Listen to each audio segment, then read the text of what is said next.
Now the result. I, Sir Graham Brady, the returning officer for the Conservative and Unionist Party leadership election, declare that the total number of eligible voters was 172,437. The turnout in the election was 82.6%. The total number of votes rejected was 654. The total number of valid votes given to each candidate was as follows. Rishi Sunak, 60,399. Liz Truss, 81,326. Therefore, I give notice that Liz Truss is elected as the leader of the Conservative and Unionist Party. Will come up on stage.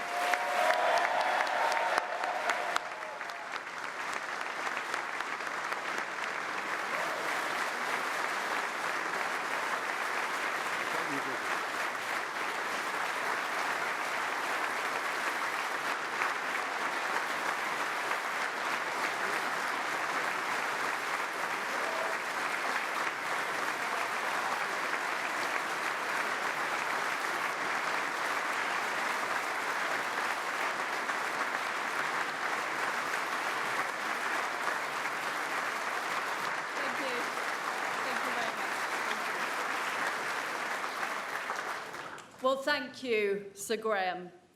It's an honour to be elected as leader of the Conservative and Unionist Party. I'd like to thank the 1922 committee, the party chairman, and the Conservative Party for organising one of the longest job interviews in history. Thank you very much. I'd also like to thank my family, my friends, my political colleagues, and all of those who helped on this campaign. I'm incredibly grateful for all of your support. I'd like to pay tribute to my fellow candidates, particularly Rishi Sunak. It's been a hard-fought campaign. I think we have shown the depth and breadth of talent in our Conservative Party.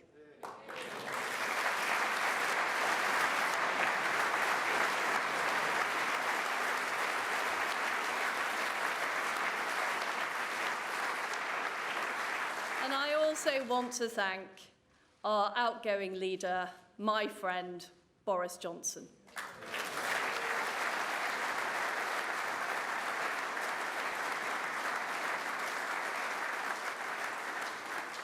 Boris, you got Brexit done.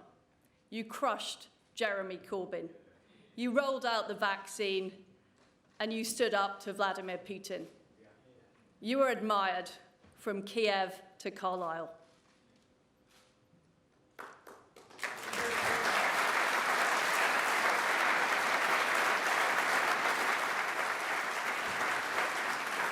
Friends and colleagues, thank you for putting your faith in me to lead our great Conservative Party, the greatest political party on earth.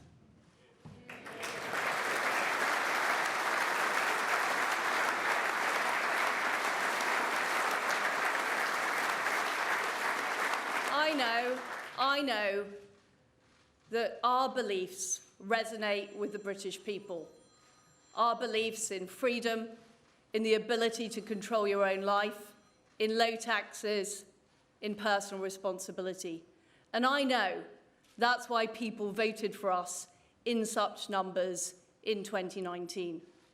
And as your party leader, I intend to deliver what we promised those voters right across our great country.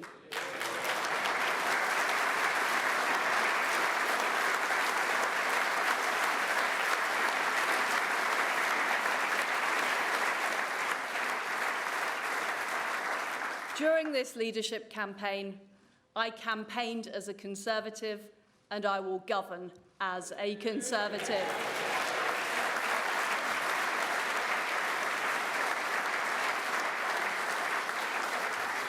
And my friends, we need to show that we will deliver over the next 2 years. I will deliver a bold plan to cut taxes and grow our economy. I will deliver on the energy crisis, dealing with people's energy bills, but also dealing with the long-term issues we have on energy supply.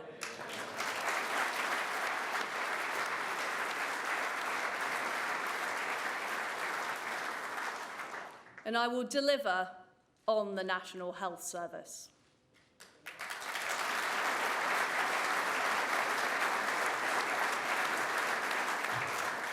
But we all will deliver for our country. And I will make sure that we use all the fantastic talents of the Conservative Party, our brilliant members of Parliament and peers, our fantastic councillors, our MSs, our MSPs, all of our councillors and activists and members right across our country. Because, my friends, I know that we will deliver, we will deliver, and we will deliver. And we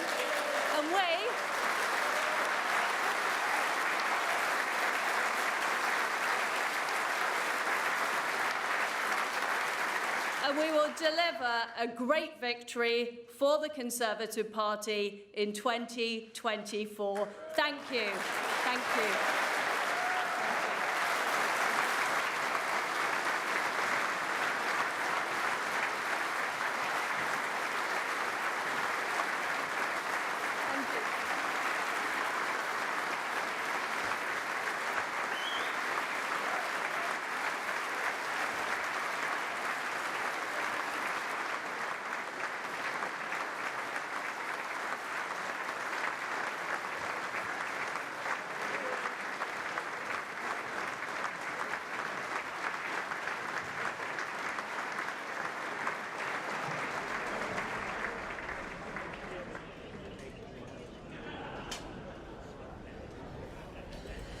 Liz Truss, the Prime Minister designate here in the United Kingdom. She doesn't immediately become Prime Minister, but she is taking over from Boris Johnson in 10 Downing Street formally tomorrow, once she's visited the Queen and been appointed by her. So that'll happen tomorrow. But effectively, from now, she will be taking charge of key policy, and her team will be in 10 Downing Street, taking part in the handover from Boris Johnson's team, and presuming that Boris Johnson's team are fully compliant with that. But this is the former Foreign Secretary, not a hugely well-known figure in the United Kingdom, but very, very well-known in Westminster, the longest-serving cabinet minister in the Conservative Party, someone that knows Westminster extremely well, and who campaigned to Conservative Party voters on lower taxes and personal responsibility, and she won with that message against Rishi Sunak, who was the finance minister, who now continues as a backbench member of Parliament. Let's speak to Nick Robertson, who was digesting that speech as it came in, also the result. None of us were particularly shocked or surprised, Nick, but what did you make of the speech and how she's going to carry things forward? Yeah, low tax, grow business, personal responsibility, conservative values, as she said she campaigned on, and this is the way she's going to run the country, on those same conservative values. Yeah, I was struck actually by a couple of things that she said. I think one big takeaway there is she will deliver on this basis a conservative victory in the next general election in 2024. So very clearly signalling there will not be another election, or she certainly doesn't plan an election this year or next year, that she will go the full 5-year term, that Boris Johnson won that resounding victory back in December 2019. And the other thing I thought was kind of interesting, but also telling of one of the huge challenges that she has coming down the road ahead of her, when she spoke about Boris Johnson's popularity running all the way from Kyiv in Ukraine, of course, where he is very popular. The UK is very popular for the support it's given to the Ukrainians, all the way to Carlisle. Why pick Carlisle? That's a border town in the north of England on the border with Scotland. It rather underlines the fact that the Conservative Party is not popular in Scotland, that the Scottish National Party are sort of girding themselves to have another Scottish independence referendum. That, of course, is going to be a big challenge for Liz Truss. She spoke about the importance and value of the party across the whole country. But I do think that this issue of Scotland is one of those issues that's going to very firmly present itself to her, as it was to Boris Johnson, the call for independence in Scotland, and how she handles the moves over handling the high and rising cost of energy, how that impacts Scotland. All of these are going to be the big tests of her, Max.